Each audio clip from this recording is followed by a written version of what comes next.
तालियों के बीच मैं उनका स्वागत करना चाहूंगी। प्लीज हमारे साथ स्वागत कीजिए वंशज की स्टारकास्ट का और मिलते हैं महाजन परिवार से। प्लीज वेलकम महाजन परिवार के सबसे सीनियर सदस्य पुनीत सार जी एज भानु प्रताप। महाजन परिवार के बड़े बेटे गिरीश सहदेव एज धनराज। उनकी धर्मपत्नी परिणीता सेठ एज गार्गी। उनके बेटे माहिर पांडी एज दिग्विजय उर्फ डीजे एंड डीजे की धर्मपत्नी शीना बजाज एज रूही।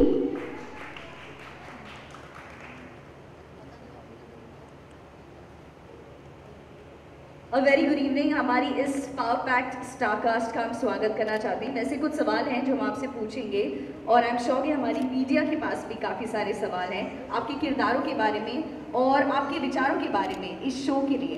तो भानु प्रताप जी आपसे पहले पूछना चाहेंगे।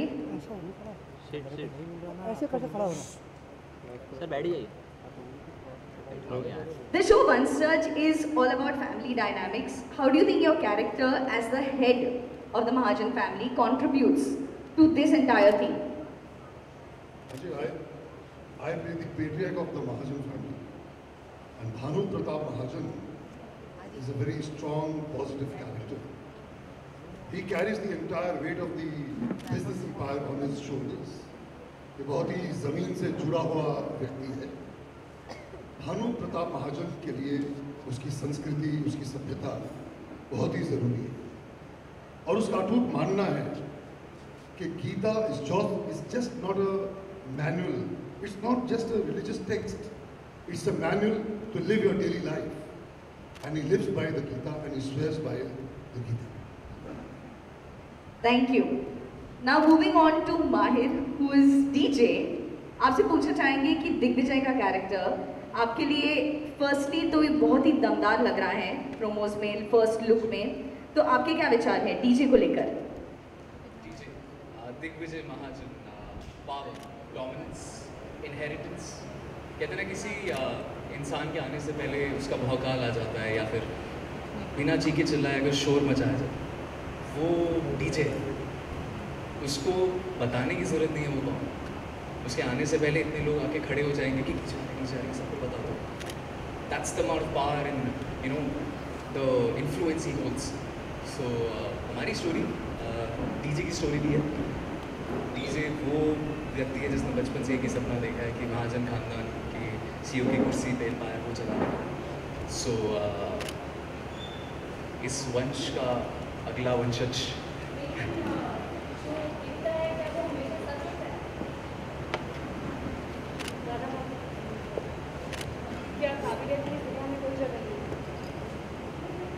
हमेशा एक लड़के को ही क्यों लायक माना जाता है, एक लड़की को क्यों नहीं? मैं युविका प्रेमराज महाजन यहाँ पे आई हूँ अपने हक के लिए। मेंबर्स ऑफ द मीडिया, हम स्वागत करना चाहते हैं अंजलि तत्तरारिका एज युविका महाजन। और युविका, हम आपको बताना चाहते हैं कि ये सीक्रेट नहीं है कि आपका किरदार बहुत ही अहम है। इस किरदार के बारे में प्लीज़ हमें कुछ बताइए। Definitely you are right, character बहुत स्ट्रॉन्ग है, बहुत इंपॉर्टेंट है। वो रिस्पॉन्सिबिलिटी मुझे मेरे शोल्डर्स पे फील हो रही है। But talking about the character, Yuvika एक you know innocent small town girl है जिसकी एस्पिरेशंस नाउ इट्स युविका का कैरेक्टर जो है, she is a small town girl, she has small aspirations in life. वो अपनी फैमिली के साथ खुश है, उससे ज़्यादा कुछ नहीं चाहिए। शी हैज़न्ट फिगर्ड आउट कि उसको लाइफ में क्या करना है अभी। और जब सिचुएशंस ऐसी बन जाती हैं तो रिस्पॉन्सिबिलिटी भी सर पे आ जाती है and she ends up challenging patriarchy, but otherwise she is a girl next door and I hope आप लोगों को ये कैरेक्टर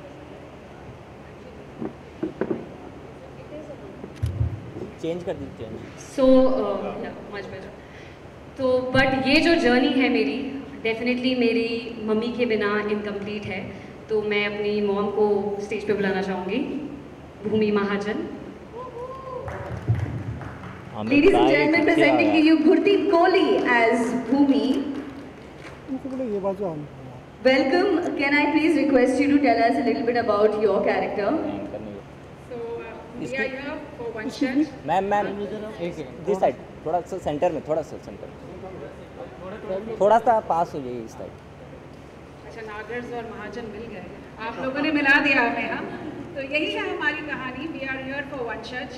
ये एक हायर टू थ्रोन कहते हैं उसकी कहानी है। एंड आई एम प्लेइंग भूमि प्रेमराज महाजन। भूमि एक ऐसा किरदार है जो यहाँ पर महाजन के साथ रह चुकी है, उनका रहन सहन देख चुकी है, और वो सब कराकर कुछ ऐसा होता है उसकी ज़िंदगी में उसके पति के साथ कि वो यहाँ से दूर चले जाते हैं, अपनी एक छोटी सी दुनिया बनाते हैं जिसमें वो बहुत खुश हैं। लेकिन फिर 20 साल बाद कुछ ऐसी दुर्घटना होती है कि उन्हें वापस आना पड़ता है। अब जब भूमि और प्रेमराज वापस आते हैं, वो अपने वंशज के साथ वापस आते हैं जो हमारे महाजन को चैलेंज करते हैं। तो ये है हमारी कहानी, and this is what I am playing Bhoomi Mahajan, which is Yuvika's pillar of strength, her unwavering support, and her mother, firstly, who is laying the path for her to follow, and she, like an obedient girl, follows and challenges the Mahajans. क्या बात है। Thank you. Now may I request all of you to please take a seat. और हमारा Q&A फिलहाल ख़त्म नहीं हुआ है। We have the Q&A with the leading ladies और हमारे बाकी के जो किरदार हैं उनके साथ। So please take a seat.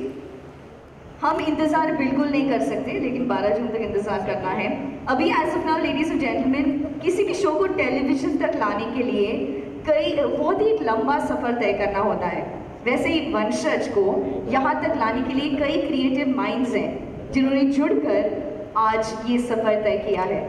इसी मौके पर हमारे साथ वंशज के प्रोड्यूसर मिस्टर सिद्धार्थ कुमार तिवारी है और हम उनसे बातचीत करना चाहेंगे।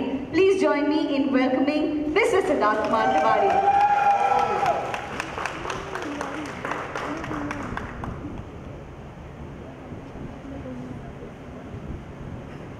Very good evening mister Tiwari, thank you so much for joining us here. Absolutely power packed ये सारे प्रोमोज। आई एम श्योर कि हम सब एक ऐसे टॉपिक के बारे में हमने कभी कोई शो देखा नहीं है, और सोनी सब के द्वारा एक बहुत ही अलग किस्म की कहानी, अलग किस्म के किरदार और एक अलग मुद्दा सामने आया है।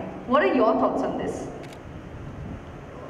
सबसे पहले थैंक यू एवरीबॉडी। आप आज स्वास्थ्य की भूमि पे हमारे लिए ये भूमि बहुत बहुत बहुत इम्पोर्टेंट है, और जितने लोग हमारे यहाँ आते हैं, हमारे साथ जुड़ते हैं, उससे हमें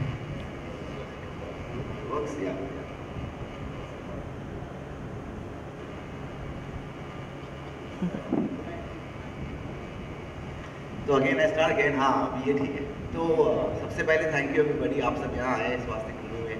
मुझे तो वही बहुत अच्छा लगता है, हम सबको यहाँ बहुत अच्छा लगता है, और कहीं ना कहीं हम कहानी कहने के लिए हमने यही चीज़ जानते हैं कि हम कहानियाँ कहें, अलग अलग तरह की कहानियाँ कहें। तो लगभग आज से 8-9 महीने पहले मैंने और नीरज व्यास, जो सब टीवी के हेड हैं, हमने एक डिस्कशन की कि हम कैसे एक ऐसी कहानी कहें जो नॉर्मल रेगुलर टेलीविज़न में एक अपना मार्क बनाए। कुछ कहानी ज़रूरत नहीं है कि एक रेगुलर फॉर्मेट हम कोई फॉलो करें जो टेलीविज़न में करते हैं। तो वहाँ से बात करते हुए एक थॉट आई कि हमने बहुत साल पहले, काफ़ी साल भी हो गए, एक महाभारत की कहानी कहने का मौका मिला था। तो कहीं ना कहीं वो एक प्रेरणा रहती है। हमारे कल्चर में इतनी कहानियाँ हैं कि आप उसे आज के दौर में, आज के टाइम के हिसाब से आपने कह पाओ। तो वहाँ से वंशज की कहानी की शुरुआत हुई, और आस्ते आस्ते कैरेक्टर्स लिखे गए, कहानियाँ लिखी गई, और इस तरह के एक्टर्स जो आपके सामने आज बैठे हैं, मैं भी बहुत नर्वस हूँ उनके सामने बैठ कर। कहीं ना कहीं मुझे लगता है कि इतने अच्छे अच्छे एक्टर्स साथ में जुड़े हैं कि इस कहानी को हम अच्छे से कह पाएँ। So nothing more important, feels very good that all of you are here. Thank you so much. Okay, हमें इस कहानी का इंस्पिरेशन तो पता चल गया, लेकिन आपके लिए क्या मोटिवेशन था तो actually bring this show, bring this story, bring a concept like this for our Indian audiences जो कभी देखा नहीं गया है? I have not been doing any of these regular soap dramas ever. We've always told stories that are different. We've told stories which are greatly rooted in our culture. We've told stories which are probably, that's what we wish, that the whole country is proud of our past. So we are wanting to tell stories which are different any which each way. So that excites me, the first thing. The first thing when I got the thought of telling a modern story about a family where it's all about who is capable. It doesn't matter in today's world whether there is a boy or a girl. What matters is who is capable. So with that core thought, we started working on it. So I think what excites me the most always is the idea, and from the idea how it develops. It doesn't develop mostly the way a lot of times we have a journey with it. So this journey has been beautiful. It's been very, very challenging. It's taken us a lot of effort, a great amount of teamwork. Our teams, the teams that sub, everybody has come together to tell the story in a way that on television it's not been a normal routine way of narrative. You can see the promotions, the way we thought of every aspect of it. It's been different. So we're just trying to give something new to the viewers. We are wanting that the viewers deserve to watch something that is not being done before, something that is fresh in today's times, because the exposure levels are very high. People are watching all kinds of content today. So it's very important that we don't think, oh, this is a TV show, it should only be a TV show. We should tell a story like the way it's been told. We should show relations like the way they are in our country now. So we want to stick to the core that we are here to tell a great story with some great actors, with some great teams put together. So we are very nervous, very excited about the 12th. We want all of you to watch the show and tell us कि आप लोगों को क्या लगता है, क्योंकि हमें कुछ मालूम नहीं होता है कि हम जब कुछ बनाते हैं, जब आप लोग ये प्रोमो देखते हो तो हम आपको देख रहे होते हैं कि आपको कैसा लग रहा है, बिकॉज हमें कुछ मालूम नहीं होता है. हम सिर्फ चीज़ें बना सकते हैं, कह सकते हैं, और लोगों पे उस पर क्या असर हो रहा है, अच्छा लग रहा है, नहीं लग रहा है, हम उसके लिए बहुत वेट करते हैं. तो हम वेट करेंगे मंडे को आप सबके रिएक्शन जानने का कैसा लग रहा है. Fantastic, thank you so much. वैसे अगले दो तीन सवालों के बाद मीडिया हम हमारा फ्लोर ओपन करेंगे फॉर योर Q&A. मुझे अब इन किरदारों से एज एक्टर्स नहीं बात करेंगे, अब हम बात करेंगे उनके किरदारों से. तो Bhanu Pratap ji, let's ask you the question first. आपके लिए सबसे ज़्यादा ज़रूरी क्या है when it comes to handling a business empire, inheritance या काबिलियत? मैं समझता हूँ कि योग्यता प्रधान होना चाहिए, कि किसी भी एक पदवी के लिए, एक ओहदे के लिए वो जन्म प्रधान नहीं होना चाहिए, वो योग्यता प्रधान होना चाहिए. और जिसे आप काबिलियत कहते हैं, हुनर, काबिलियत बहुत ही ज़रूरी है. मैं अब युविका से पूछना चाहूँगी कि युविका, आपके क्या विचार हैं इस बारे में? मैं तो डेफिनेटली बोलूँगी केपेबिलिटी. जैसे कि first of all I really want to thank Siddharth sir for bringing out topics like this, क्योंकि I think it's high time हम ये सब चीज़ों के बारे में बात करें. I am sure things are changing, but हमारे दिमाग में इतनी स्ट्रांगली ये चीज़ें इंस्टॉल्ड है that we have to talk about it so that we normalize it. So thank you so much for bringing, and thank you so much for giving me an opportunity to play something this strong of a character. And definitely capability, I feel like inheritance बहुत लोगों को मिलता है, but how many of them can sustain it? So अगर आप capable नहीं हो, आप sustain ही नहीं कर पाओगे. And it's in every field. Us as actors also, there are so many, I don't want to name them, but there are so many actors who've got it, right? From their families or whatever, but how many of them have sustained? So of course capability is something जो I feel is important. Inheritance मिल जाता है, लेकिन उसको sustain करने के लिए definitely capability important है. डीजे के बिल्कुल हाव भाव से लगता है कि उनके पास एक करारा जवाब है इसके लिए. उन्होंने बात आपकी सुनी है, लेकिन जब वो सुन भी रहे थे तो he was shaking his head. DJ, what do you have to say? If you're born fluent, you're born brilliant. Capability है, good, you have a job, I can hire you because I'm born.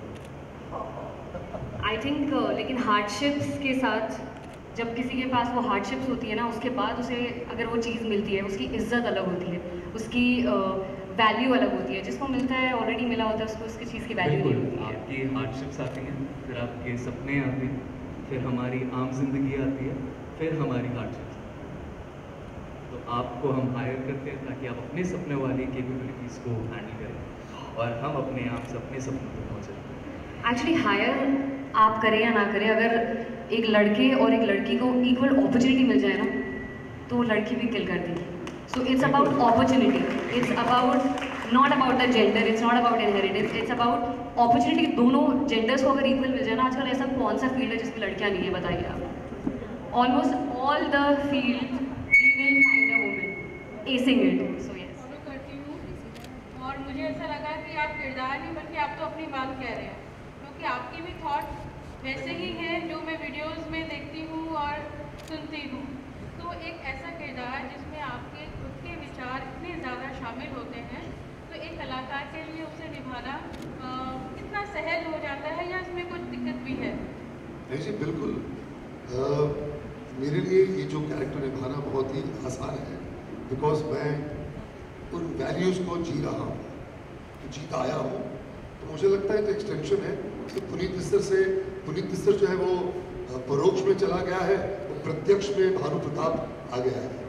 मेरा दूसरा सवाल इसी से related है कि मैंने आपको कभी भी कोई आसान किरदार करते हुए नहीं देखा, तो अभी आपने कहा कि मेरे लिए बहुत आसान है, तो इस किरदार में ऐसा क्या था जो आपने इसे चुना?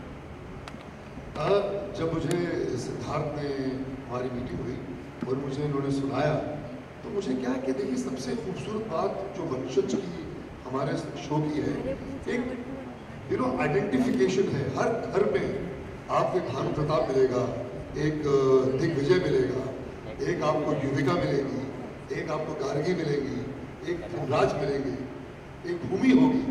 तो कहने का मतलब है कि लोगों को आइडेंटिफिकेशन होगी इस धारावाहिक से, क्योंकि हर घर में दैट इज हाउ ये रिलेटेबल है और यही इसकी यूएसपी है, ये होगा। और वो कहते हैं बिकॉज देखिए क्या है कि अल्टीमेटली हम गीता पर आ जाते हैं पूरा, तो कर्म प्रधान, कर्म बहुत आवश्यक है, ठीक है, जन्म चीज़ें हैं, और योग्यता मैं समझता हूँ, ये मेरा मानना है। और ये होगा, इंट्रीग है, इसमें ट्रेचरी होगी, इमोशंस है, बहुत कुछ होगा। तो मेरे ये कंप्लीट पैकेज है। और सबसे बड़ी बात जो मुझे काबिल तारीफ बात लगती है सोनी सब की, कि ये मुझे सिर्फ कॉमेडी शोज देने वाला चैनल नहीं रहा, इन्होंने ड्वेल किया है बहुत सारी दूसरी फील्ड्स में, अलग अलग मुद्दों पे चीज़ें बना रहे हैं। तो मुझे लगता है कि सर्वप्रथम इसमें हमारा वंशज है। दूसरा दो यार।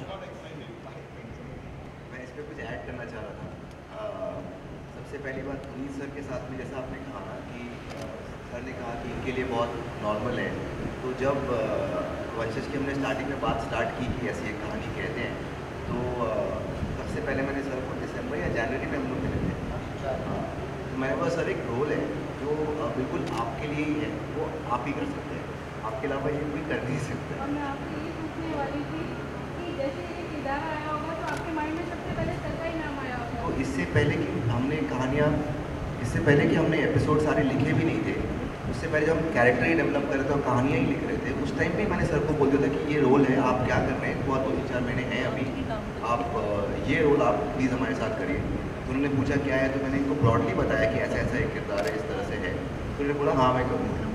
और दूसरा बात जो आपने सोनी सब के बारे में बोला, वही बहुत इंपॉर्टेंट है, बिकॉज कहीं ना कहीं हमारे लिए भी स्टार्टिंग में ये था कि मैंने नीरज व्यास जो हेड है, जो मेन विजन है उनका, जिसका इस शो को जिस तरह पे हमने अभी पेश किया आप सबके सामने, I think Neeraj has been very instrumental in the way we told this story.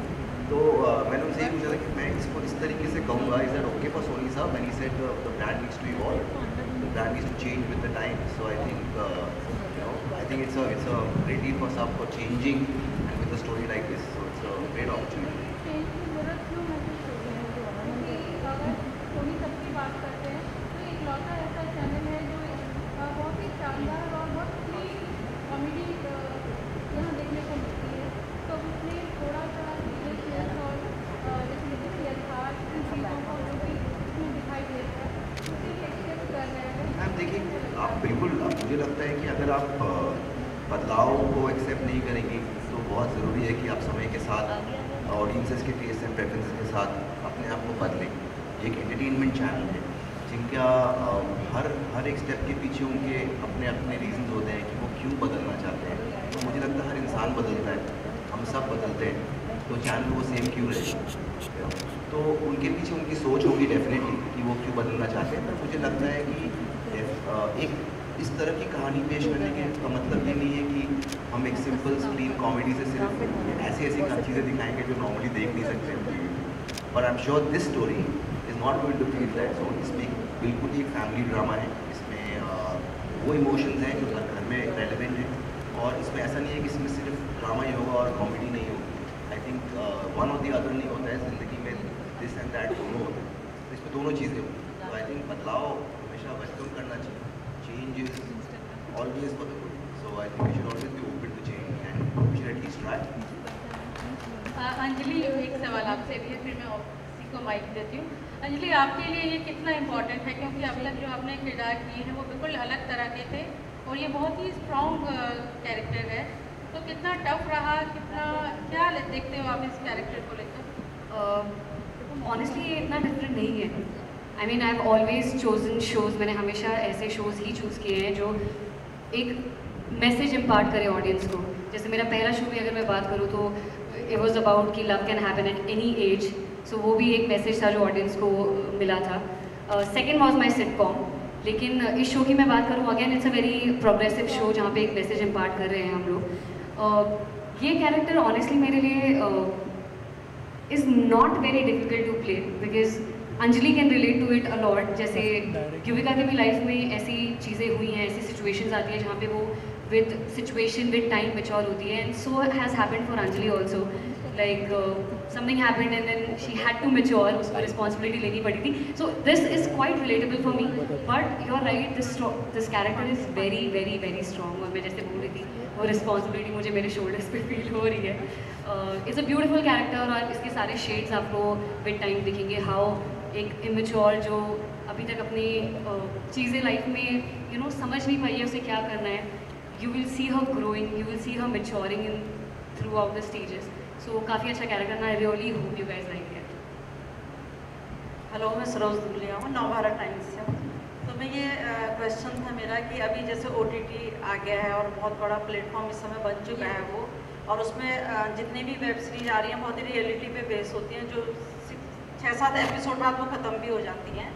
तो उसमें इस तरह की चीज़ें कि अब थोड़ा ड्रामा जिसमें ये सारी चीज़ें, क्या इस तरह की चीज़ें टिक पाएंगी, क्या दर्शकों को खींच पाएंगी, जैसे ये एक सीरियल आप लोगों का जो आ रहा है उसमें, मतलब जितनी रियलिटी पे अब क्या हो गया, आज का ऑडियंस थोड़ा रियलिटी की तरफ वो करने लगा है ना, कि जैसे जितनी वेब सीरीज हैं ये एक पॉलिटिकल एंगल पे बन रही हैं, ये बन रही हैं, तो उसमें मैं ये कह रही हूँ कि क्या अभी भी इस तरह की चीज़ें दर्शकों को कर पाएंगी?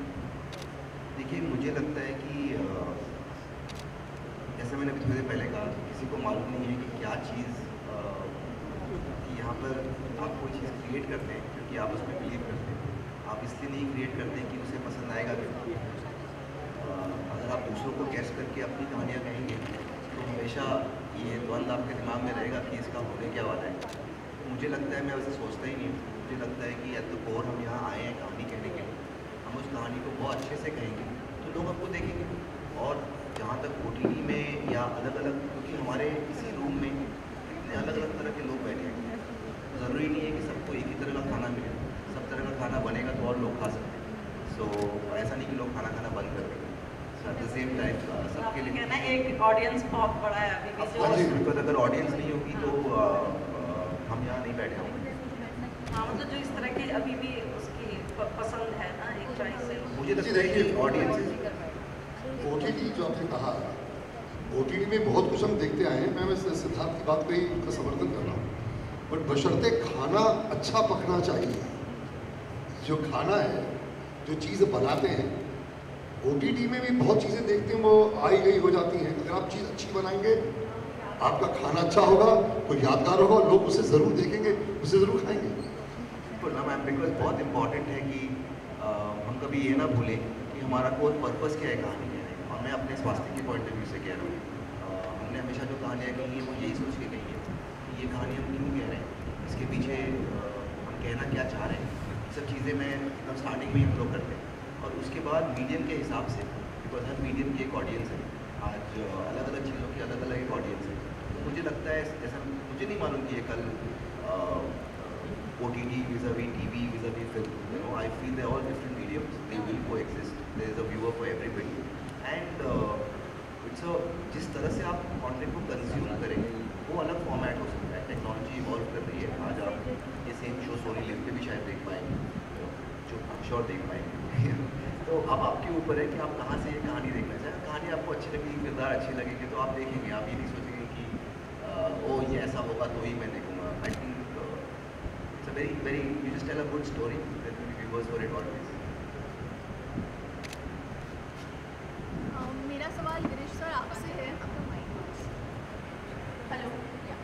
ओके, मेरा क्वेश्चन गिरीश सर आपसे है।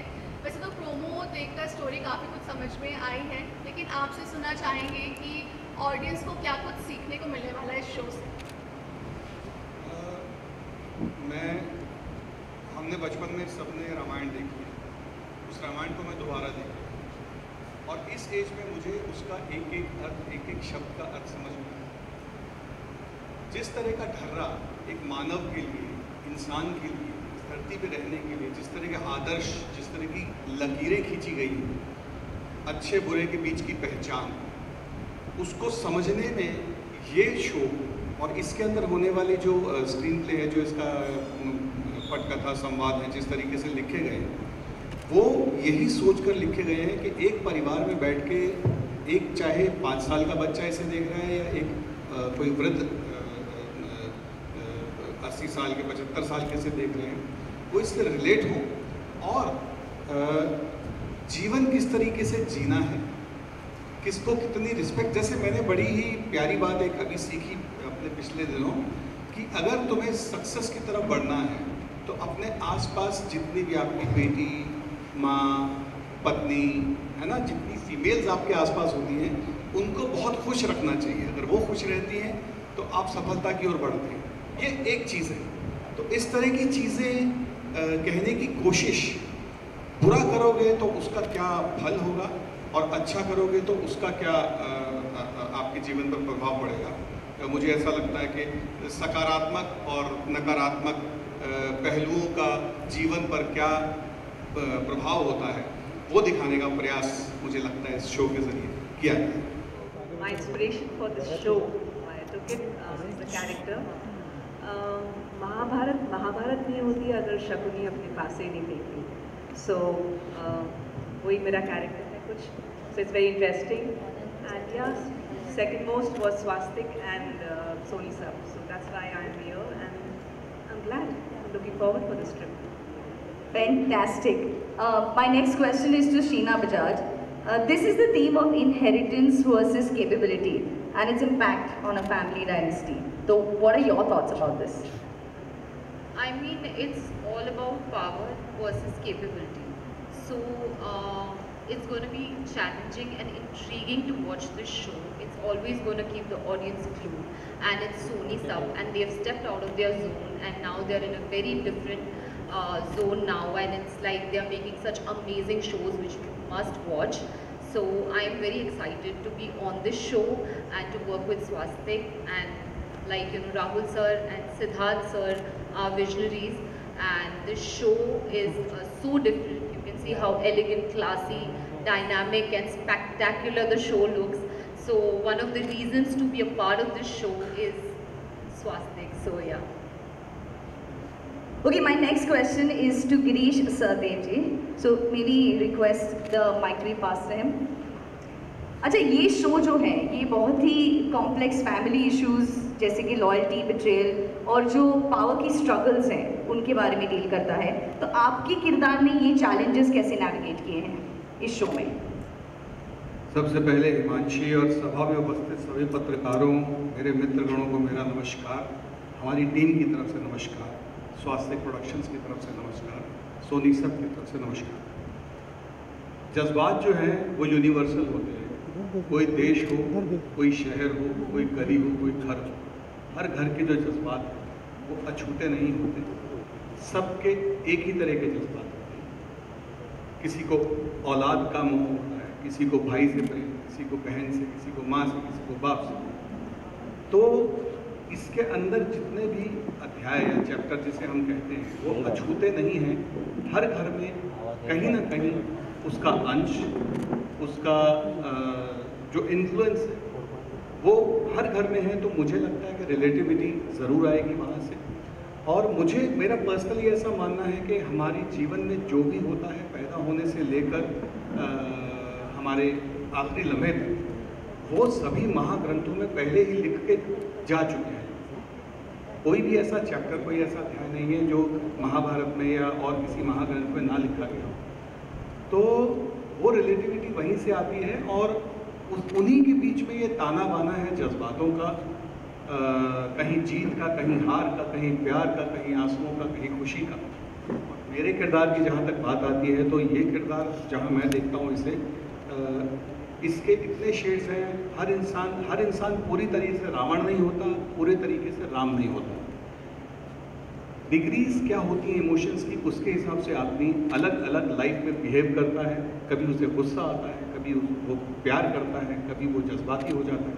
तो इसके बीच में रहते हुए धनराज महाजन अपने पुत्र मोह के साथ और अपने ग्रीड के साथ या अपने डिज़ायर से, अपनी महत्वाकांक्षाओं के साथ कैसे जीवन में आगे बढ़ता है अपने परिवार को संभालते हुए, वो खूबसूरती है इस किरदार की और इस शो की। बहुत बहुत शुक्रिया। वैसे हमने किरदारों से मुलाकात की, थोड़ा समझने की कोशिश की ये किरदार क्या है। आई एम श्योर कि हमारी जो जहन में इन किरदारों के बारे में या वंशज के बारे में जो एक कहानी बन रही है, उसको हम थोड़ी सी और आपको एक राहत देते हुए मैं चाहूँगी कि आप सब अपना अटेंशन ये स्क्रीन्स पर ले आए। And can we have an AV playing for our lovely members of the media please. 12 जून से सोमवार से शनिवार रात 10 बजे सिर्फ सोनी सब पर आप देख सकते हैं वंशज। और ladies and gentlemen, we are opening the floor for one-on-one with the media. So thank you so much, members of the media and the cast. We are ready for the one-on-ones with them. Thank you so much for joining us here. And media, we also have refreshments for all of you.